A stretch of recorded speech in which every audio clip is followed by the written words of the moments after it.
Vitamin B12 or methylcobalamin as it's called, now this is needed for the formation of red blood cells. This is also needed to energize your body, so it helps in giving energy from food to you. It also helps in maintaining a healthy nervous system. So these are the three very important functions of B12. And in India, we see a deficiency of as high as 70 to 100%. The reason to that is because vitamin B12 is only found in animal sources. And most Indians are vegetarian, which is why this higher number. Now, Hey, hi, this is Mustafa Inamda, Science Communicator at Longevity India.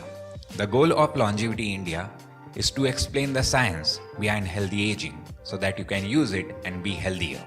For that, I interview researchers to understand the science behind aging, doctors to understand the real world application of aging research, and also economists to understand the social aspects related to aging. This platform is free and available on most of the channels like YouTube, Spotify, and Apple Podcast. Longevity India is sponsored by Decode Age, India's first longevity research company which provides longevity supplements and tests. If you want to work on your health, then Decode Age is a good starting point as they provide gut microbiome test and also biological age test, with the help of which you can figure out what exactly you have to do to optimize your biology. But before starting anything, I urge you to understand the science behind it. And that is what we at Longevity India are trying to do, making science of being healthy simple. So yeah, let's continue with this amazing episode. I hope you find it insightful. So hi Dr. Gitanjali, how are you?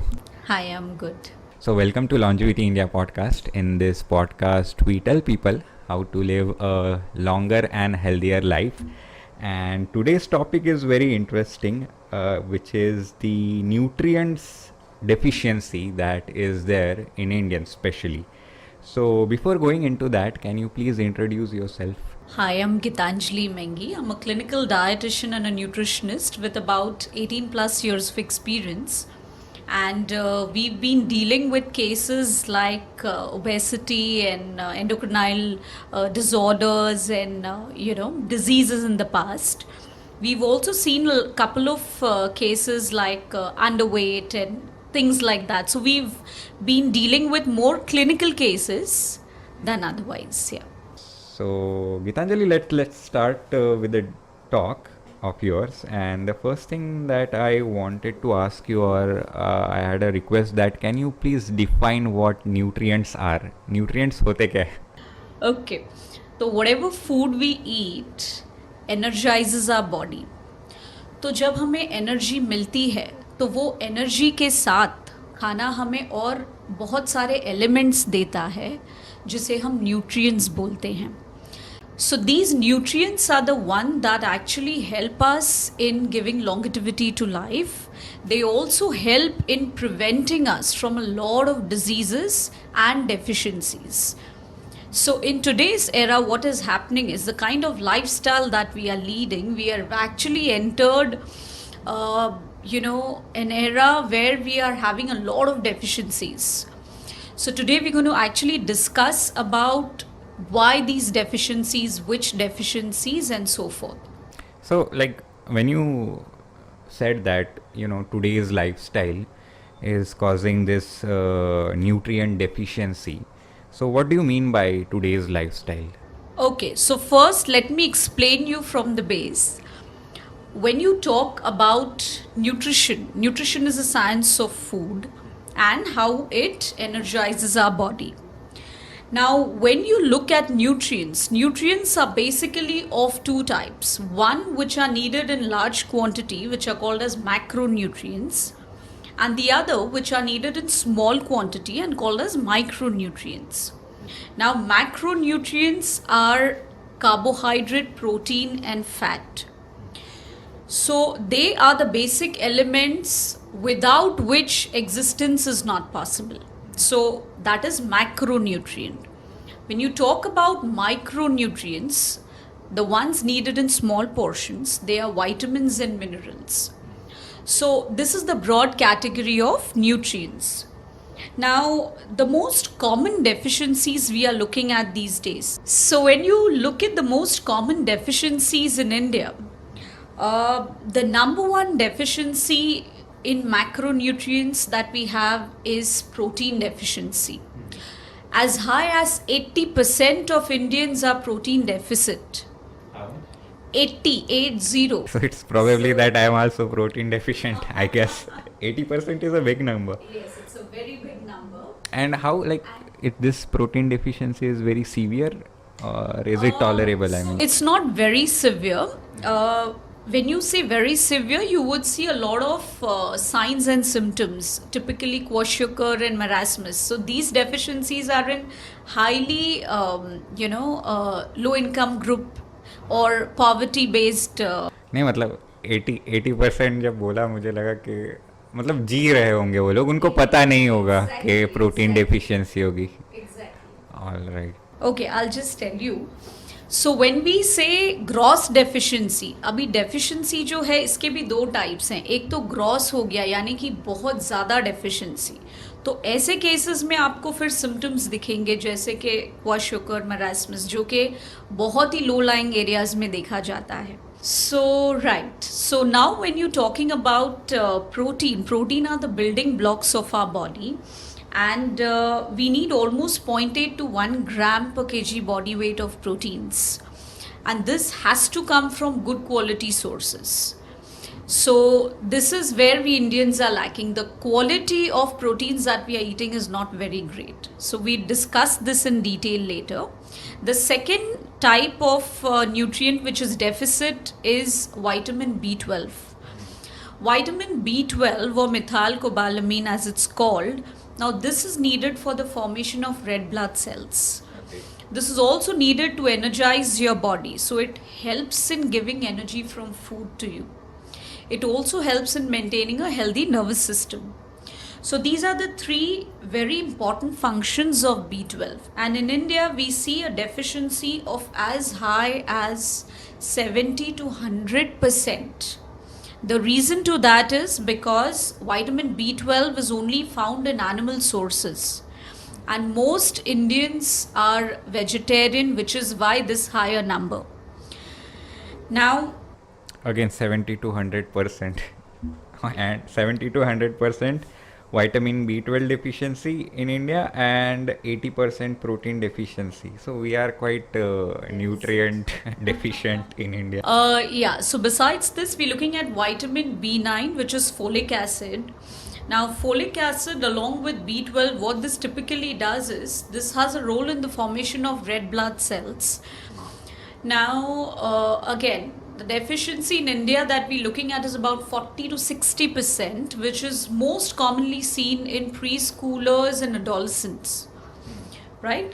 So, vitamin B12 and B9 are very crucial from your health perspective, from immunity perspective, because they are needed to make your red blood cells, which means it's related to oxygen supply, it's related to nutrient supply to the body, to the cells.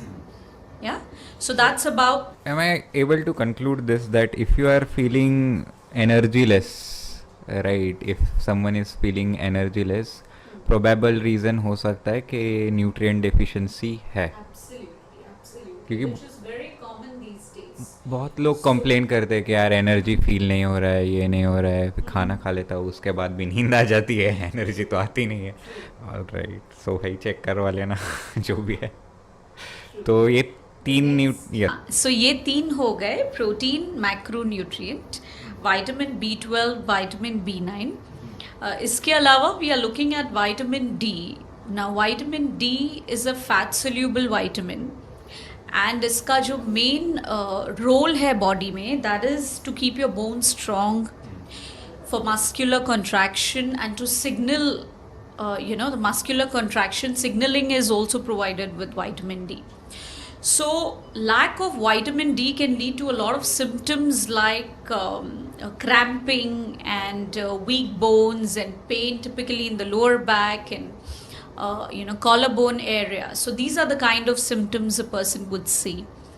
And again, in the Indian scenario, the deficiency of vitamin D is as high as 55 to 90%. The reason of this is because the prime source of D is animal based. So the prime reason is because it's animal based. But sunlight being the best source of vitamin D, and I think it's plenty in India. So we Indians should take advantage of that. I go every morning for sunlight.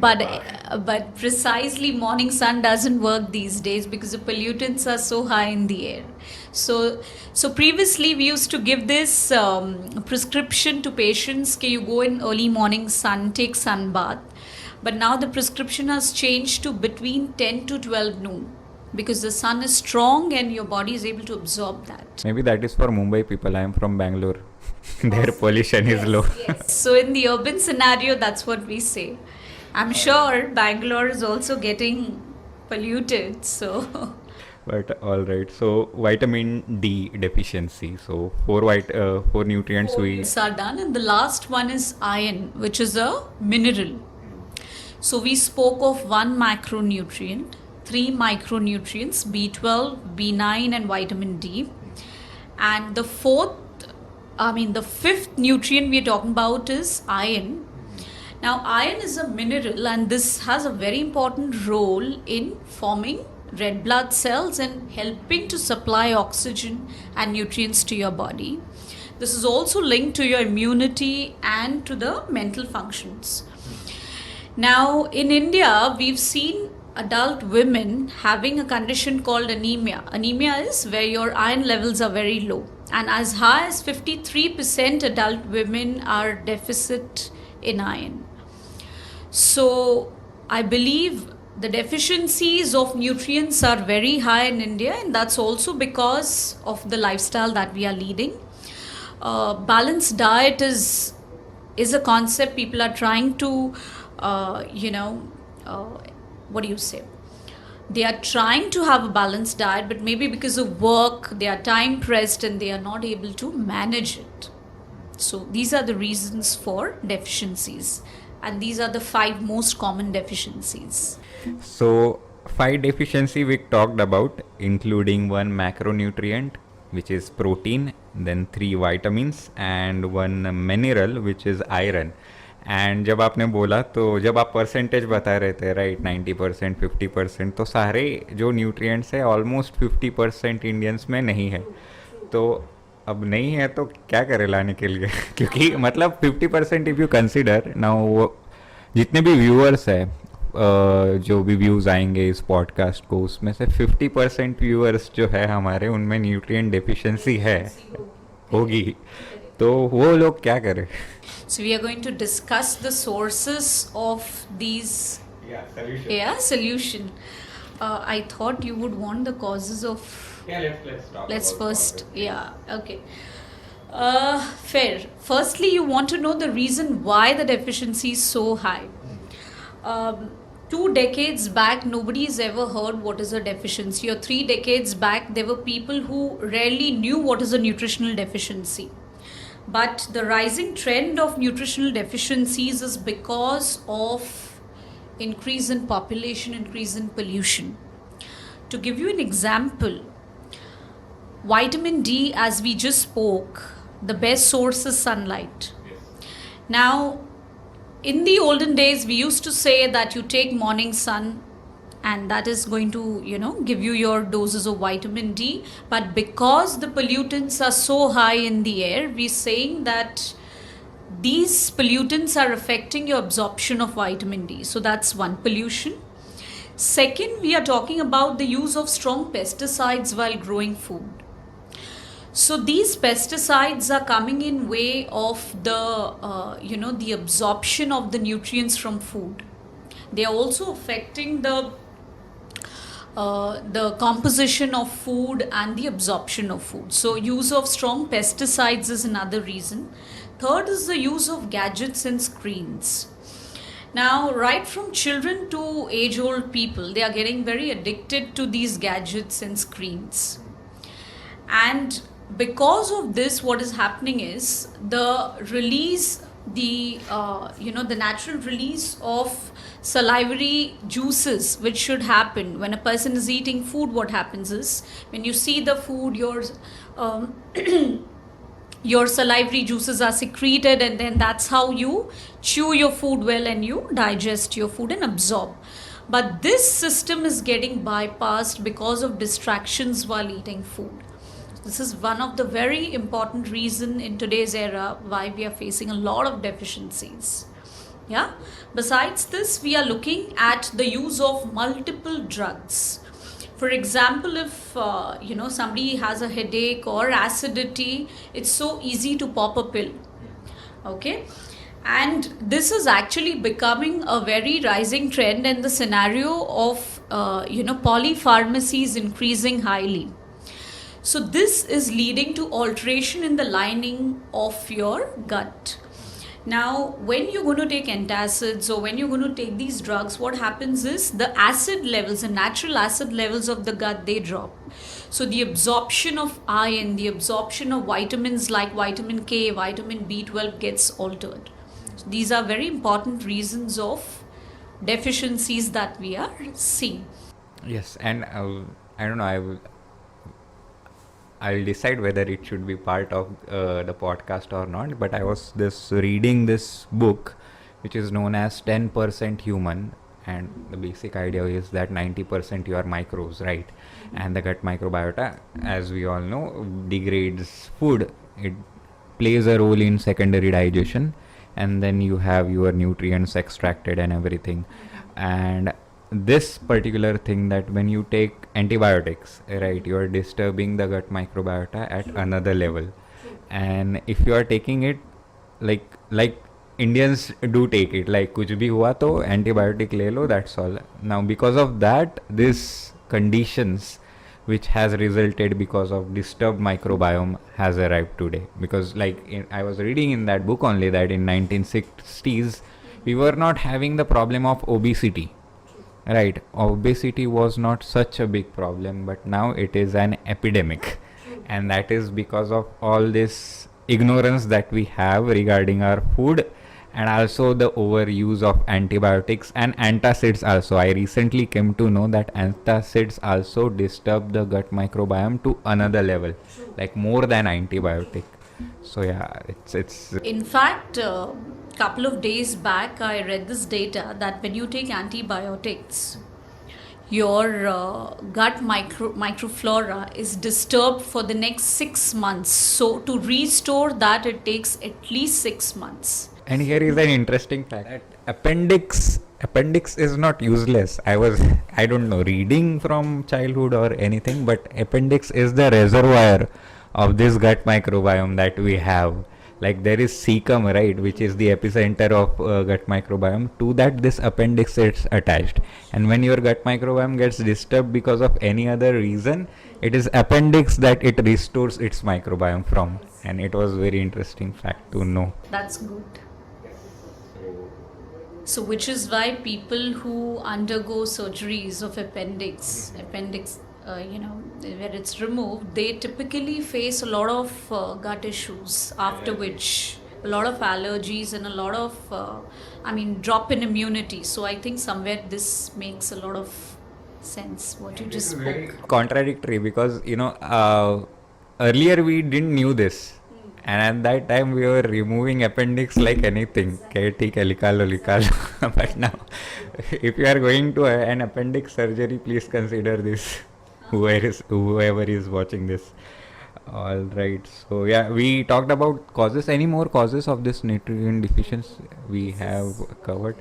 Let's talk about the natural food sources which would help us in coming out of these deficiencies. Correct. Now, when you talk about natural food, the bioavailability of this is much more than supplements. It is said that natural food absorption is almost 80 to 85%, vis-a-vis supplements where the absorption goes to as low as 40 to 45%, depending on the form, the composition of supplement and the gut health, right? Now, considering each nutrient and its source, the first we are looking at is protein. Now, in proteins, we need protein of very high quality because, as we just spoke, 80% of Indians are deficit. Okay, and high biological value proteins are the proteins which are seen in meat, fish, poultry. Besides this, we have whole milk, or rather milk and milk products, which are good sources. We also looking at, for the vegetarians, we looking at soybean, which is a good source. Besides this, somebody who's allergic to soya or doesn't consume soya and is a vegetarian, it's milk and milk products, and even sprouts can be a good source for them. So pulses, legumes, these things can be taken into consideration in sprouted form, because sprouting improves the protein content to almost double, and it improves the digestibility of that bean. So sprouting is a good way. So that's about proteins, and we are looking at vitamin B12. Now, vitamin B12, as we know, is found only in animal products. So typically the sources for vegetarians would be milk, curd, and organ meat is a good source. Then we're talking about the liver of fish, which is also a good source of vitamin B12, and of course meat, red meat. So besides B12, we're looking at vitamin B9, which is folic acid. Now, folic acid is found in dark green leafy vegetables. I just wanted to tell you that whatever the sources you told about vitamin B12, what about people who are vegan? Precisely. So veganism, when you talk about, these people have to take supplements of vitamin B12. So vitamin B12, vitamin K, calcium, these supplements become mandate over there. Okay, so any vegans listening to this podcast, Unless they are into a lot of ragi, intake of a lot of ragi, because that's a rich source of calcium for them. And even dark green leafy vegetables, in calcium. For the vegans we're talking about. yeah, but vitamin B12. Vitamin B12 is only in animal products. It's not found in vegetarian food. Need to take supplements for vitamin. So yes, so the vegans would need a supplement for it. True. Right. So now we're talking about vitamin B9, which is folic acid. Now, folic acid is typically found in dark green leafy vegetables, especially spinach. Spinach is a very rich source. Besides this, we have broccoli, beans, whole grains. Nuts like peanuts and sunflower seeds are also rich sources. Next, we are looking at is vitamin D. Now, sunlight, as we spoke, is one of the best sources. And as we just said, that the recommendation from early morning sun has changed to, say, between 10 a.m. to 12 noon because of the because of the pollution. Besides this, looking at the food sources, we have fatty fishes, which are excellent source of vitamin D. Then organ meat like liver, whole milk and milk products. So skimming is not a great idea when it comes to vitamin D. Because a lot of people, when we diet, what we do is we start taking skim milk, slim milk, and 0% fat milk. In these people, the chances of deficiencies are very high, right? Also, people who are vegetarian, sun-dried mushrooms is a good source of vitamin D. Besides this, we are looking at iron. Now, iron is available in the heme form, which is the most absorbable form of iron in non-vegetarian foods like meat, organ meat. But for the vegetarians, we have something called as garden cress seeds. Garden cress seeds को आप हलीम बोल सकते हैं. These are seeds which are a little slimy when you put it in water, right? So they've got quality like chia seeds. When you put it in water, it just absorbs water. And these seeds have about 100% iron in them. So people who are deficit can use this by soaking it overnight, or maybe they can make, like a porridge out of it. Or they could use it as a laddu. So these are the common ways of using halim. Besides this, the other sources are bajra, which is pearl millet. Then we're looking at red poha, dark green leafy vegetables, watermelon, these are typical sources. Dried figs and dates are also good sources of iron. So, when you were explaining this thing, the first question that pop up into my mind is that how one would know that he or she is deficient in a particular vitamin or any other nutrient. So in India, as you know, people are a little laid back when it comes to doing a test or checking for these biomarkers.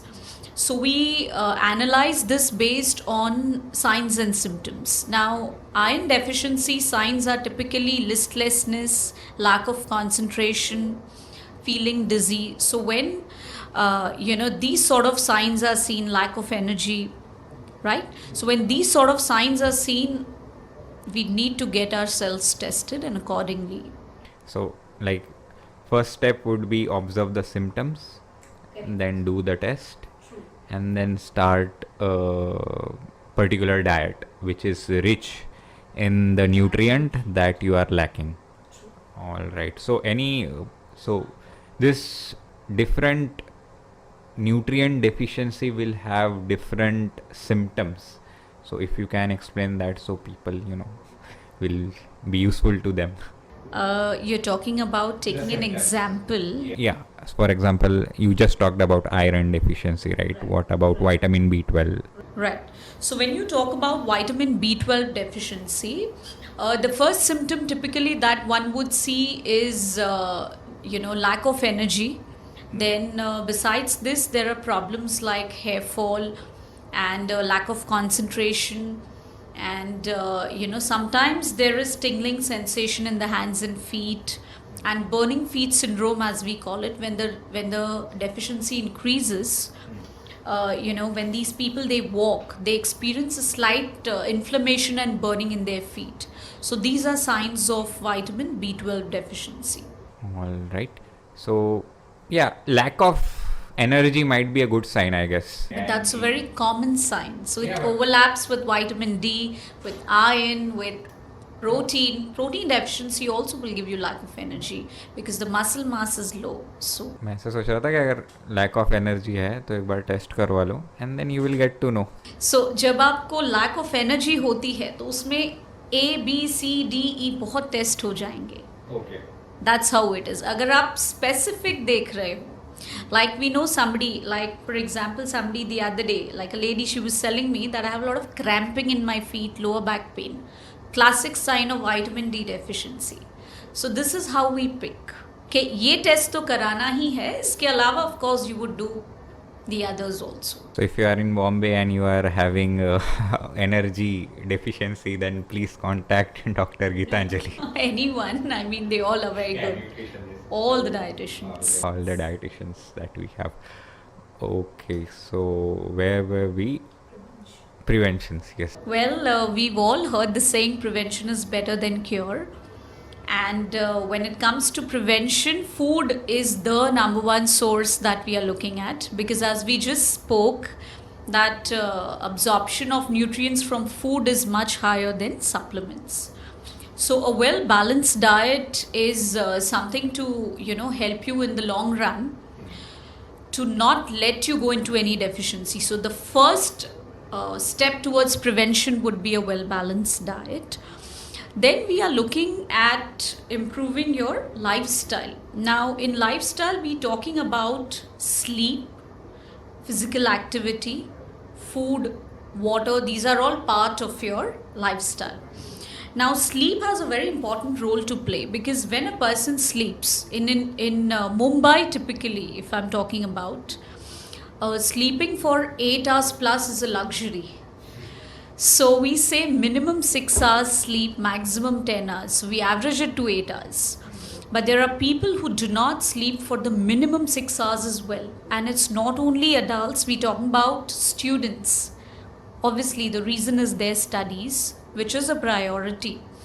But that habit which is formed from that particular age is taking them towards growing into an individual who is not sleeping enough.